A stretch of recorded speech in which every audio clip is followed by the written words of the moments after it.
So we're on a mission to help business owners get out of their businesses, because most people we talk to and we hear, they're in it and they don't like it. It's enjoyable up front for a little while. You know, you got that your first 12 months, 18 months of excitement, enjoyment. Man, I say 18 months, might even be 5-6 years. And we're still hearing like people are still in it and they don't realize they're not working on it. And not that you don't have to, not that you might want to be out, you might enjoy it, but you want to have the option to be in or out. And we've been talking about this 30-day test. Could you leave your business for 30 days? What would happen when you got back? Would it be thriving? Did it go up in revenue? Did things improve while you were gone? No contact? Or is it an absolute train wreck? It's a great question to ask yourself as a business owner. What would that look like? And today we're going to talk about hiring, firing excellent employees and how to find them. And Sean is a master at that. He's done a whole bunch of it. So we're going to dig in deep today, and there'll be some value here. If you've not hired an employee yet, this one's for you for sure. And you might be thinking, I'm not there yet. I'm not ready to do that. Well, guess what? You'll never will be. And so you got to get yourself ready. And we're also going to discuss that today as well. So yeah, man, let's jump in. Sean, what would you like to start with? So maybe you could start with what your initial process was when that first happened for you. Kind of talked about that in a previous episode, but today we're going to dive a little deeper. That will be some actionable things to help people. Yeah, and I just did a YouTube video on this, about a 10-minute YouTube video too. So check out our YouTube channel. We can also put the link in the show notes too for easy access. I kind of go a little bit more in depth in that in detail. But for starters, man, for me, it was like attractiveness, right? Day trading attention. So if you're a new business owner, even if you're 5 years, 10 years into business ownership, like for me, it's about being attractive, right? Looking the par online in social media nowadays, especially all the free different places to be, because you're just a brand, right? As far as for your business, not only for your customers and your community, but is being attractive. And because people come and work, from my experience, people come and work for individuals who have that sense of the leader, the vision, the belief, the hope, like, oh, this individual can get me to possibly where I want to go, right? And whether that's molding or designing the life. I know for a lot of my team members, I'm very big on how can I serve? How can I impact you? What is it that we can do to get you to where you want to go? And so you do that by, for me, it was about being attractive on social media, so I could get my name, my brand, my business out there more. And so I leveraged every single platform that I possibly can. And going back to 2015, a lot of our target audience, a lot of people that were following were on Facebook. So I spent a lot of my time on there doing videos, posts, and just basically letting my community know, family, friends, everybody in my inner circle, that what I was trying to do. And then just here's the key ingredient.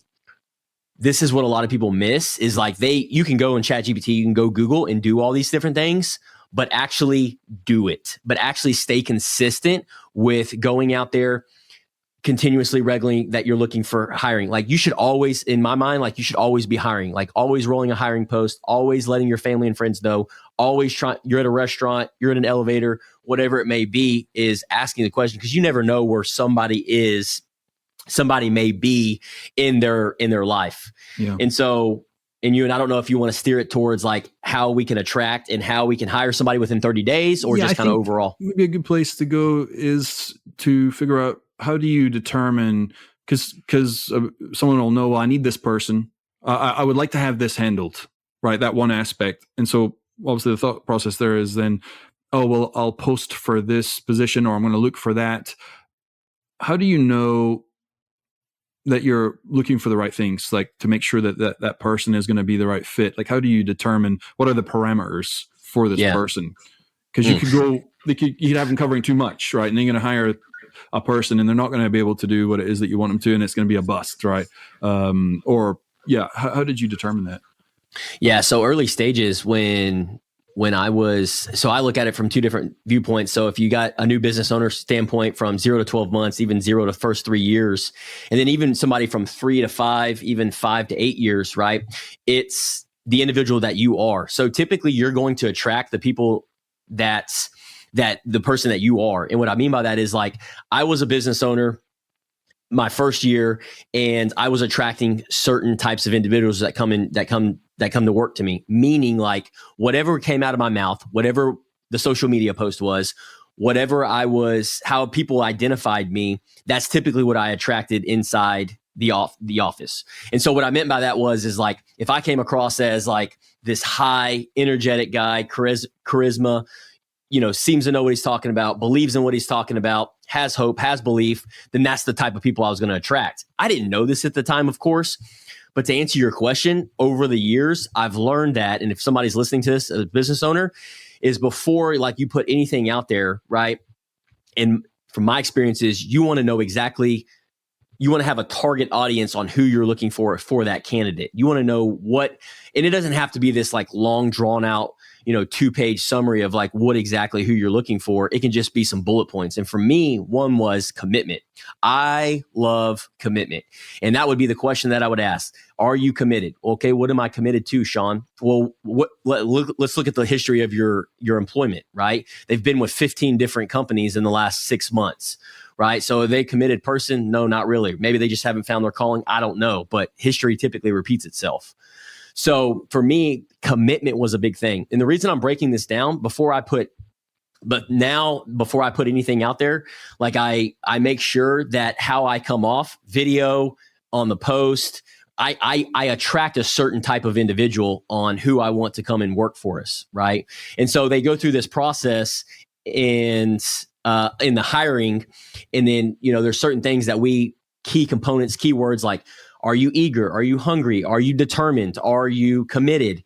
And okay, and if they're not, right, on their resume or their history or based on what they've said, they'll come up with a reason, right? Typically the candidate will. And then maybe they haven't had a leader like us. So maybe we can mold them into this beautiful individual. And that is where I have found that works best. I use the the Ray Kroc philosophy, where basically, if you go into McDonald's, you can take an individual that's basically like, hey, I just want to show up for a paycheck, but I'm reliable, I'm hungry, I'm committed. And you can give them a cause, and you can give them a vision, and you can give them mentorship and personal guidance. They take that mindset from showing up from a 9 to 5 to a mindset of like, the sky's the limit. I can do right because this person believes in me. This person's giving me hope. This person is giving me the tools to get to where I want to go, and they're serving and impacting me. That's who I'm attracting. Right. And I'm able to take those individuals, those employees, and take them from wherever they were, 10% to 50% to 60%. And so I try to spell that out across marketing, across, the things that we do when they go through the interview process. And you've learned all this through sheer experience, and you've gotten yourself after a decade of experience to get you here. And there was a lot of trials, errors, I'm sure, to get there. Like, what would you tell a new business owner? Maybe they've hired someone already, their first person, or maybe they're about to. What would you tell them not to do? Maybe what was some of the things that you learned up early, like, oh, don't do that. Or, hey, I did this and I learned this lesson from it that was pretty valuable. Do you have anything that jumps to mind? Yeah. So for me, man, if you go back, the first like 24 months in my insurance company, I was just hiring anybody that would say yes, basically. If they wanted to come in and sell, you're hired. If you wanted to come in and work for me, you're hired. Right. And so fortunately, on the service side of things, I had individuals that come in and they, I still have the same individual with me today. And that just, I think that the Lord works in mysterious ways, and we got connected through a mutual friendship, and she's still with me today, and we've grown together, and it's just been a beautiful journey. But on the sales side of things, like my mentality was not the same in that department, meaning like, I just want sales to come in and just kill what they eat. Right. And so it was almost like that was a big mistake. That was a wrong mindset. Whereas I didn't want just people to come in and sell. And at the same time, when I was hiring, I was thinking outside the box. I was like, I need to bring in cash flow. I can't be the only one that's going to be bringing in. So I was trying to bring in subcontractors. I was trying to bring in contractors. I was trying to bring in internal salespeople. Well, I was focusing on the wrong thing, Ewan. I was focusing on the sales. I was focusing on cash flow. I was focusing on the wrong things. What you should be focusing on is, from my experience, is what are their values? What are their beliefs? What is it that they want to do? Why are they saying yes? Why are they coming to work for you? That's such a flip right there, right? That's such a huge flip. If people haven't done that before, maybe they've been hiring for years and they've got a lot of turnover and they're like, what? Values? Never thought of that before.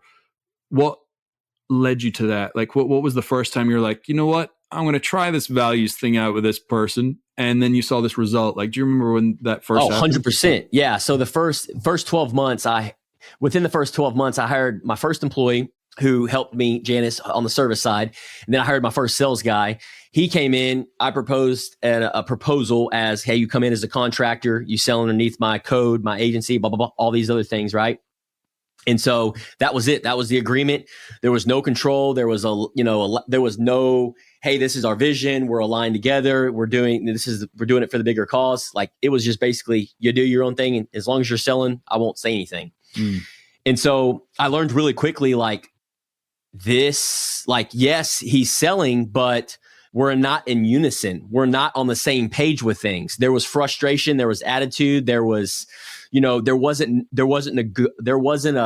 boundaries. There wasn't boundaries drawn, meaning like, as far as like, who is the leader here. Right. And so not to get off in the weeds, but because the conversations were just focused on selling, it caused frustration to me and struggle to me because I'm like, well, we're not just here to sell. We're here to do all these other things. And I didn't know how to propose that. I didn't know how to communicate that. I didn't know how to effectively communicate what it is why we're showing up every day. And then why we're showing up every day, even though we don't feel like it. That was another thing I ran into, is when individuals would join my team, is I soon realized, I'm like, yeah, they can sell when they want to sell or when they feel like it. Right. But then the other days when they don't feel like it, which is, we're all human beings, which is a lot of the time during the month, they can show up whenever they want to.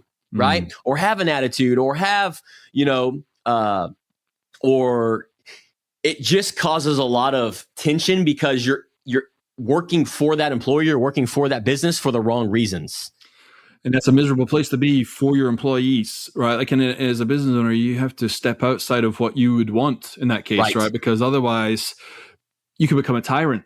Like, I want this result and you're a tool that I'm going to use, you're a cog in a wheel that I'm going to use to get my result. And that is a disaster because you're not dealing with a cog in a system. You're not dealing with some piece of machinery. It's a human being who has a life, emotions, feelings, and there's things that motivate that person. There's things that get them discouraged, So being able to tap into what does this person value? Because if you know what they value, then you could really open up a space for them to step into it, and you're going to get the very best out of them. You're going to give them a taunt. But what are human beings like? Well, they don't want to be squeezed by anybody, right? That's first off. Even a baby at 6 months, like even 3 months, you can't make a baby do what you want them to do. They will resist, and that baby will resist for the rest of their life. So that's what human beings do. So if you know they're going to resist when you try and make them do something, that's not a good situation. So you'd have to step out and think, well, how could I get them to want to do it? Yep. You might have to give them some control, some form of autonomy, right? Some form where they can feel like they have some control over the direction that they're going. And by finding out their values, I'm sure that really, you don't have to do much, right? Like, you don't have to squeeze hard or at all if you find that space. And I know you've done a phenomenal job of that, where you guide people. You're not letting them be willy-nilly free, go do what you want. It's like, no, this is the space, and you get to be whoever you want to, and you can make it as big as you want. Go play. Yeah, because it's on their terms, right? It's the servant leader that is proposing that. Whereas before, if you're the tyrant, if you're the ego-driven, if you're the pride-driven leader, right, which is, your business owners and entrepreneurs are typically getting squeezed in so many different directions, and so you feel that pressure, right? Not only in the business, but your employees, right? It trickles down from the leader, from the business owner to the customers. It's going from the leader to the employees, and then from the employees to the customers, rest assured. So if you're having a retention problem like I was, the only way to fix that is to start working on yourself and working harder on yourself and working on your business, spending that X amount of time per week. And that is one of the things, like you said, we're diving deeper onto, is because it's an epidemic, right? A lot of business owners, a lot of self-employed, a lot of entrepreneurs are spending so much time in the trenches, rolling up their sleeves, and they're not coming up for a breath of air. And they're wondering why they're losing employees. They're wondering why the customers, they're losing customers. It's because of you. It's because of the person in the mirror. And that was me. Is I was losing, my retention was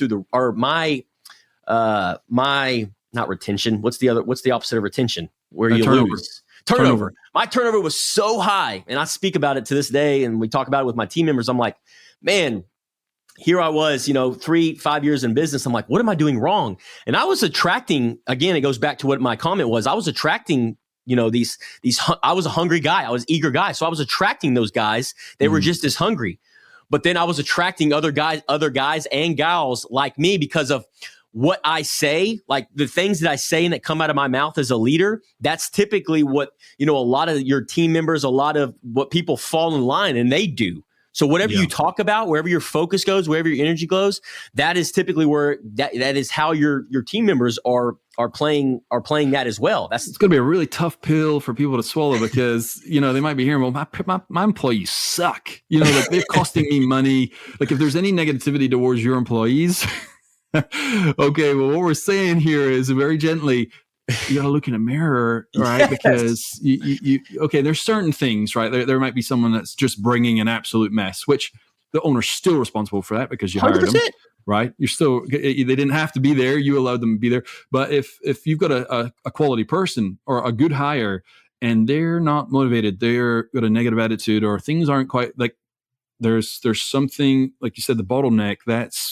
you have to look in the mirror and where do you have to, and that's a tough, what advice would you give to a business owner on that? Because that's tough love right there, right? Because you have to look in the mirror. You'd have to accept, and I guess you'd have to think, this is not a negative. It's not a ding that you're just a terrible person. No, we all have things to work on. When you look in the mirror and say, okay, it's me.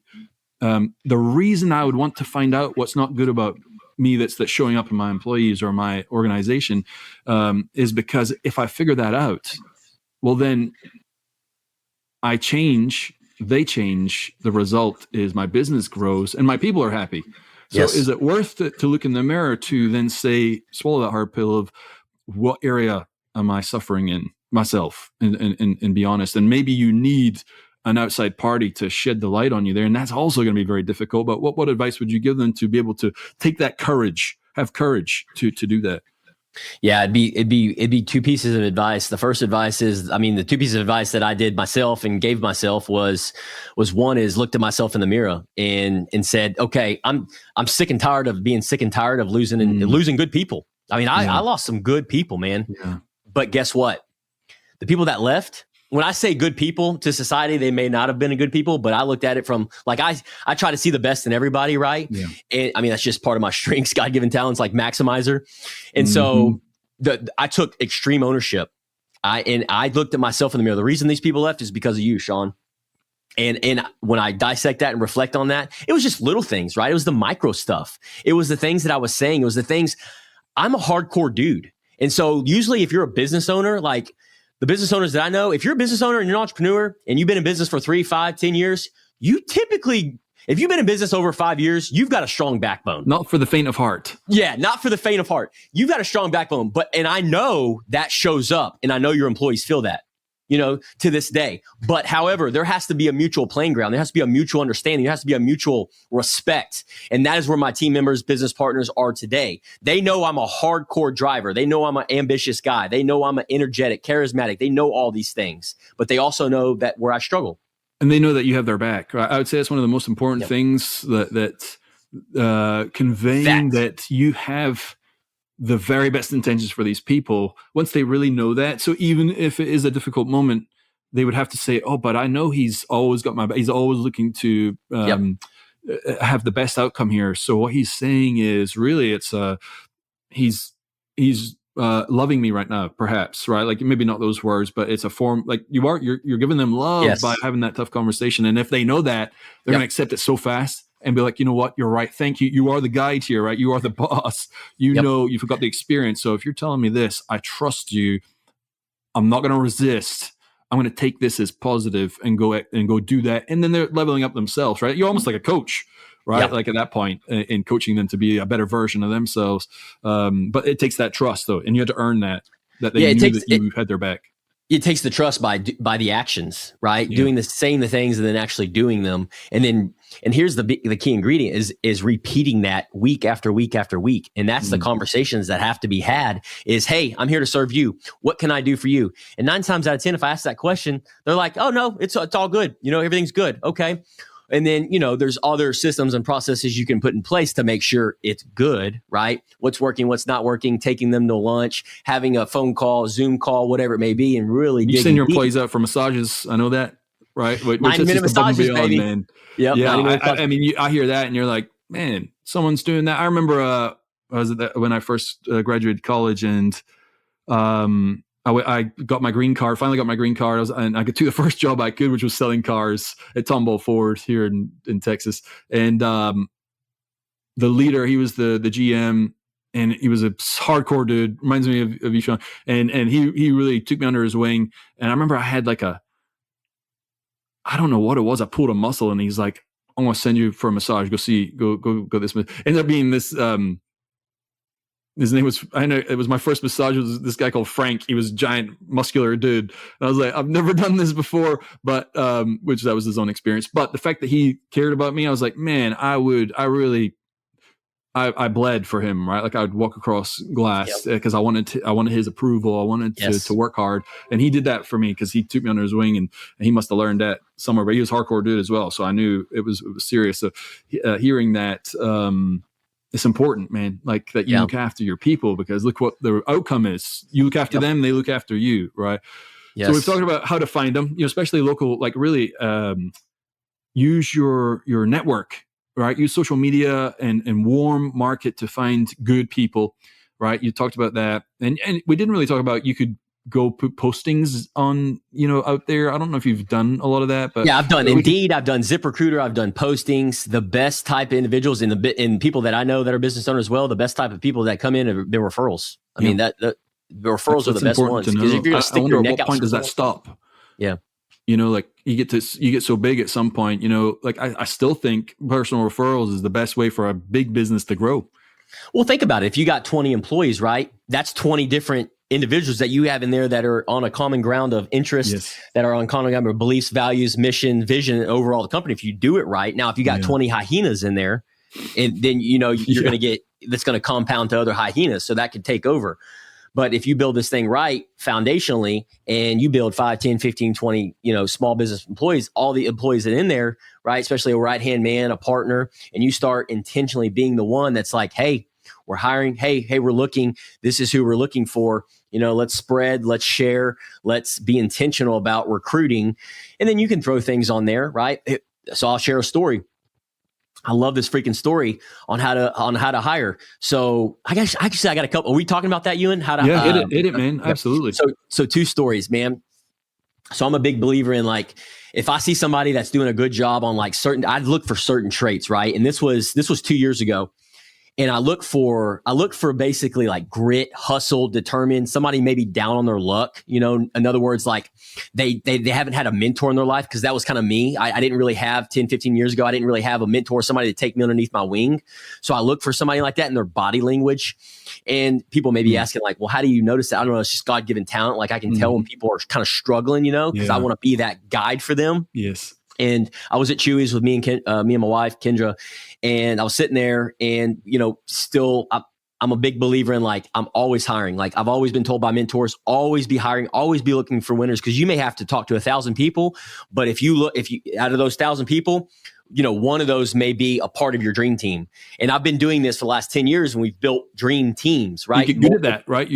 That's a skill. Getting good at picking, selecting. If you're always looking, well, then you've really learned like maybe 5 years ago, well, you would have selected that guy 5 years later. Yes. You don't select that guy because exactly. I see that little thing. So that's a really important thing for business owners. Always be looking. You said that maybe 6 months ago, and I was like, I've never thought like that before because I've not hired. I've not built like you have and had employees. And so when I heard it, I was like, man, I've been watching people now. I watch them. I'm like, would they be good for this? Would they be good for that? Now I'm not making any moves or anything. I'm just observing, like what all goes into that. It's interesting. Yeah. And so I made my move. And so I said, okay, well, he's got grit. He's got hunger. He's friendly. And I don't know. I just liked his vibe, right? If you're a business owner, you know when somebody's vibe, when they got it, and especially like it's always been known in the restaurant industry, it's typically a good place to, for service or sales. They just got the hustle and the grind. And so I told him, I was like, hey man, tell me a little bit about yourself. And he stopped and talked, and he was very, presentful. And I said, you open to new opportunities, right? Just kind of seeing, goes, oh, what you got? And I knew that's the question I got, right? You open to opportunities, like, yeah. And he goes, all right, let's exchange information. And that's it. And I just wanted to keep it that. I didn't want to go on the deep because he was working and respected his time. We exchanged information. I sent out a text message right after that. Said, hey, really liked your energy. I really liked how you presented yourself. Here's some information about the business. And if you're interested, contact me. Put the ball in his court. Didn't hear a word from him. He said, hey, nice meeting you, blah, blah, blah. Didn't hear from him 3 months. Texted me and said, hey, I'm open to hearing what you got to say. Perfect. No problem. Took him through the interview process, and the rest is history. He's been our top insurance agent for several months now, been with us over 2 years, and becoming a leader within the organization just because of that. Second story is 4 years ago. There was an individual that worked for another Allstate agency that I tried to recruit from, that is friends with one of my top agents that works at the insurance company. And I've met this guy at Christmas parties, that we've had, crawfish boils that you've mentioned. And I said, hey man, you know me, kind of forward thinking, always hiring and always looking for winners. I'm like, I really like your attitude. You're best friends with this guy, and I really like how you present yourself. You open to new opportunities. And he goes, man, I'm not happy where I'm at right now, but I'll keep you in mind. I said, all right, no problem. 6 months goes by, followed up with him. Hey, how's everything going? Right? Just touching base. Consistency plus execution equals success. When it comes to hiring, attracting, consistency plus execution. And so he said, nope, all is good. Another year, 2 years goes by. He follows up and says, hey, I'm intermittent right now where I'm at. I don't really like what's going on with the leadership. What do you have for me? And at that time, I wasn't able to dish out the salary that he was asking for. I said, but hey, here's my proposal. I tried to mold it to what he was looking for. And sometimes it just doesn't happen, right? We didn't have the budget for it. We weren't in that's kind of when my leadership, I was really honing in on who I was becoming as a leader. And so I was only stuck with what I knew, right? Because as a leader at that time, and I could only offer and present what I had known. This was, like I said, 4 years ago. And so fast forward up until about 6 months ago, one of my top agents came to me and said, hey, you remember so-and-so? He's interested, and this is what he's going through at his company right now. And he's ready to get out. Can we mold it? Can we find something? Now, because I've been working on myself, harder on the business, these last 6, 7, 8 years, we were able to come to a mutual playing field, a mutual respect. He had followed us for 4 years, Ewan, and I had worked with this other individual that had helped recruit this individual. And we finally were able to get on the same playing field find out what the salary he wanted and a good bonus structure that he wanted. And it was the right time, right fit. And now this guy that we've been trying to recruit for 4 years, just little drips. And he's been with us for 3 months now. And the team loves him. Customers love him. I love him. He's even showing up to the run club and all these different things. It's just like, yes. If I would have never have laid that mustard seed, if I would never have dropped that, and looked for the best in these individuals. And then here's the key ingredient: work harder on becoming the individual, the leader, the servant leader that I needed to become for these individuals and working on the business. We wouldn't be where we are today. And I don't think they say yes. And I'm hearing part of that too. A good business owner, a good leader, to build a business, they got to be good at sales. All business owners are sales people, right? Yeah. And people might think sales people, a dirty word. See, man, it's so important. Like, it's a beautiful thing, right? Like, you're giving something to people that they need. You're exchanging value for that, right? That's what sales is. And so you transition. You're selling your business to have high quality people come in so that you can expand that business, right? As a leader, you really shift that perspective. And that might be hard for someone to think right now. They're going to start talking to someone today in 4 years' time. Like, you're probably speaking to some people today, and in 4 years could be a perfect fit. 100%. And it's worth waiting for, because you're just going to keep planting those seeds. Yes. And if you're not thinking like that, well, then your business isn't going to be where you want it to be, right? But if you start having that mindset, man, you're really thinking about it, the expansion of how to make your future self love yourself even more. Like how much easier it would be by having those awesome people just popping in just at the right time that will expand and excel so much faster. Yep. That's what I heard there, man. It's super cool. And that you're always doing that. And we're running out of time, but we never got to the firing part because that's an important piece. But we can maybe save that for another time. I don't know if you want to dig in. But because this is how you find them. Warm contacts, referrals, always be looking, always adding people to that. And then to retain them, we discussed that, right? Which is how not to do it and then how to do it, and working on yourself and being the leader and making sure that their values are connecting with the space that you've created for them, right? As a business owner. And the firing portion as a leader, that's tricky, right? And is there any? But at this point, from my experience at this point in the process as a leader, you'll empower the individuals, like the people that are at the agency. They're empowered to like, yeah, I got it. So what my service leader just terminated. We terminated one a few months ago, and because she had that empowerment and, that encouragement to be able to do that. Right. And I systematically removed myself from that by empowering her, giving her the confidence in doing that. The lady that's just got to be music to people's ears right there, building their business. You don't even have to fire. That's going to be someone else. Oh, dude, yeah. I mean, and that's Nobody the way that you set your system up. What's that? Nobody enjoys terminating. I don't know. No, it's always going to be difficult. Kelly Roach mentioned that on her episode with us that released. She said that she promoted 2 people in her business and she had to let someone go that same day, and that person had been there for 4 years and she didn't want to let them go. And that's difficult. That's a tough thing to do. It's a skill, to be able to make sure it's done right so that it doesn't impact the business, because it can. Well, one or two things are going to happen in our case, because of the way, if you look at the businesses that we've built and the people that are at these businesses, we are such a tight niche, right? Meaning like we're here for a common cause. We're here for a vision. We all have each other's backs. And what happens with that?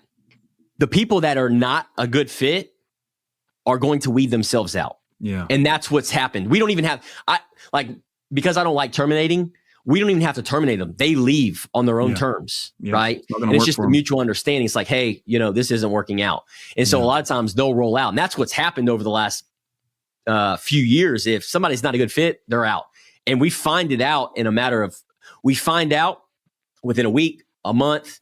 And we've gotten better at it because it's just trial and error. But now we know what to look for. Now we ask the right questions, like it really comes down to the pre-interview, right? It's like, if you know exactly what you're looking for, it's probably a good episode on what to look for.